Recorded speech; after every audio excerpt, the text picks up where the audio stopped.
들깨 본편. 고소함에 숨어있던 깊은 뿌리. 1. 들깨가 건네는 첫인상. 들깨는 조용한 식재료입니다. 고추처럼 눈을 사로잡는 색이 있는 것도 아니고 마늘처럼 즉각적인 향으로 자신의 존재를 주장하지도 않습니다. 손에 올려보면 작고 둥글며 특별할 것 없어 보이는 모습입니다. 그저 씨앗 하나일 뿐이라는 인상을 남깁니다. 그러나 들깨는 입에 들어오는 순간부터 이야기가 달라집니다. 처음에는 부드럽게 시작하고 이내 고소함이 입안 전체로 퍼지며 마지막에는 설명하기 어려운 깊은 여운이 남습니다. 들깨는 한 번에 강하게 말하지 않는 식재료입니다. 그 대신 천천히 그러나 끝까지 말을 건네며 먹는 사람을 놓아주지 않습니다.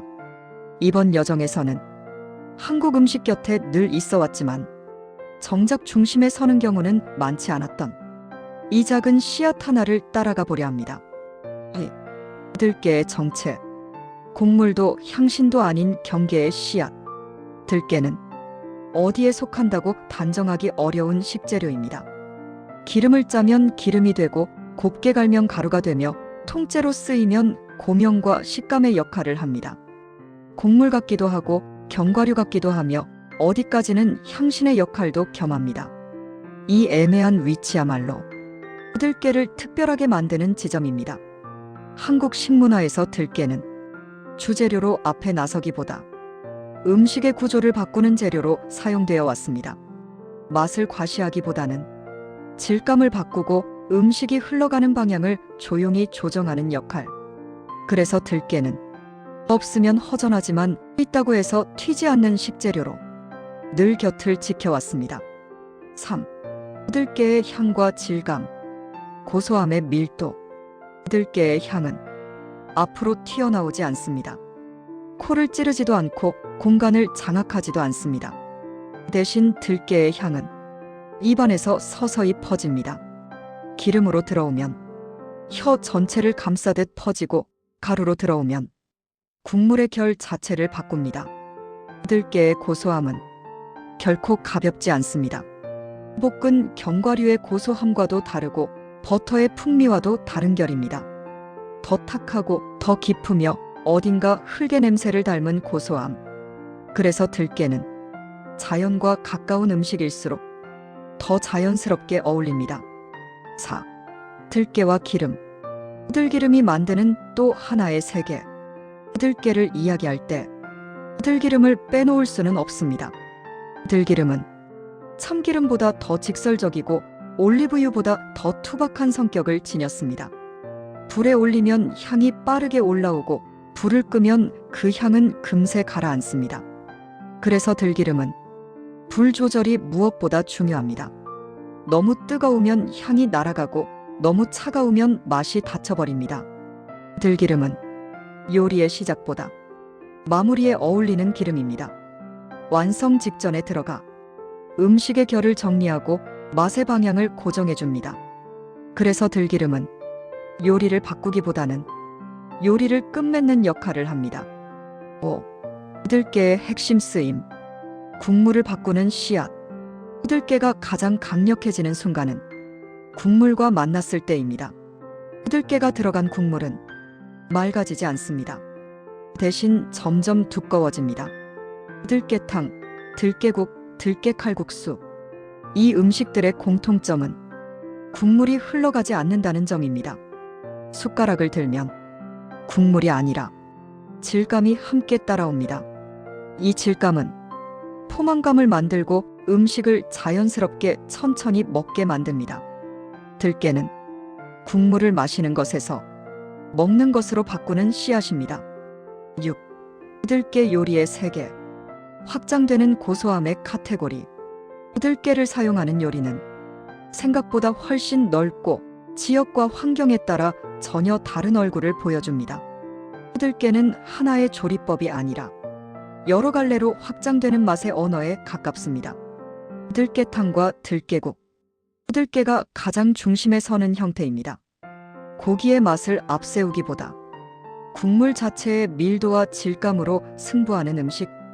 이 안에서 들깨는 부재료가 아니라 국물의 정체성을 결정하는 핵심이 됩니다. 고기가 들어가든 채소가 들어가든 들깨는 맛을 하나로 묶고 국물의 방향을 고정합니다.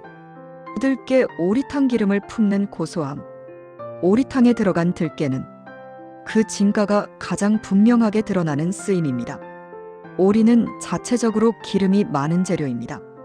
이 기름은 잘 다루면 깊은 맛이 되지만 조금만 어긋나도 쉽게 부담스러워집니다. 여기에 들깨가 들어가면 이야기가 달라집니다.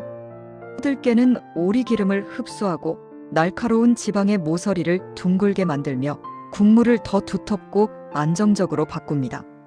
그래서 들깨 오리탕은 기름진 보양식이 아니라 의외로 부드럽고 편안한 음식이 됩니다.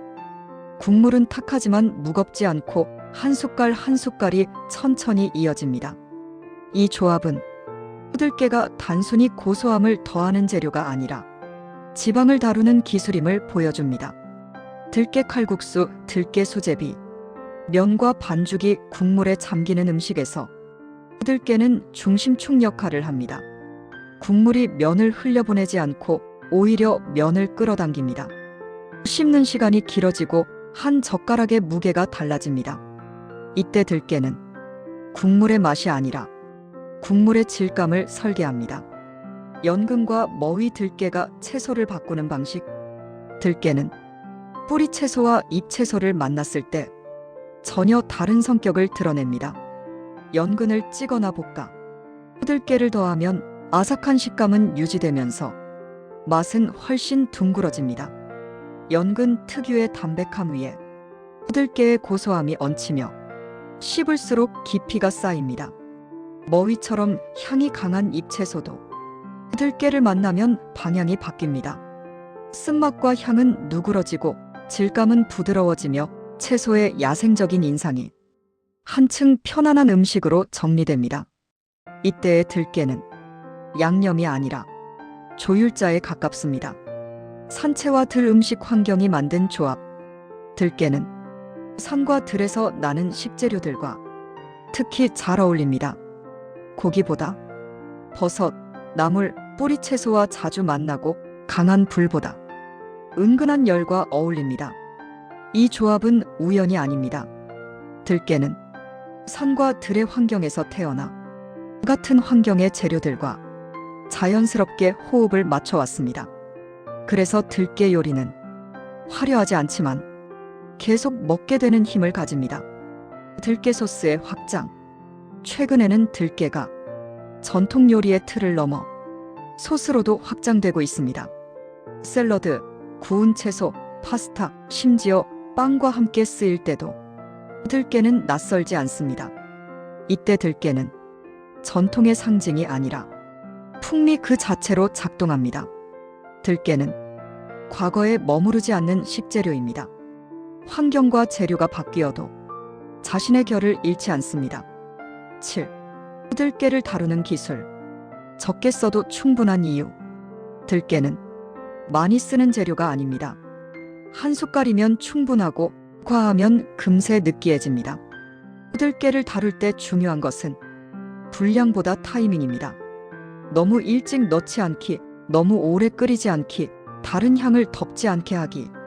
들깨는 주도권을 쥐려 하면 실패하고 흐름에 맡길수록 제 역할을 합니다. 8. 들깨와 한국 식문화. 산과 들이 만든 맛. 들깨는 평야보다 산과 가까운 식재료입니다. 고기보다 버섯과 나물, 뿌리 채소와 더 잘 어울리고 바다보다는 내륙 음식에서 더 자주 등장합니다. 그래서 들깨는 한국의 들과 닮았습니다. 화려하지 않지만 사라지지 않고 계절을 묵묵히 버텨온 맛. 9. 들깨가 남기는 인상. 조용하지만 분명한 여운. 들깨는 먹는 순간보다 먹고 난 뒤에 더 또렷해집니다. 속은 편안해지고 입안은 오래 남지 않으며 다음 숟가락을 서두르지 않게 만듭니다. 들깨는 식사의 속도를 늦추는 식재료입니다. 10. 고소한 여정의 끝에서 오늘 우리는 작은 씨앗 하나를 따라 한국 음식의 결을 걸었습니다. 들깨는 앞에 서지는 않지만 언제나 중심에 있는 식재료입니다. 강하지 않지만 분명하고 말이 없지만 오래 남습니다.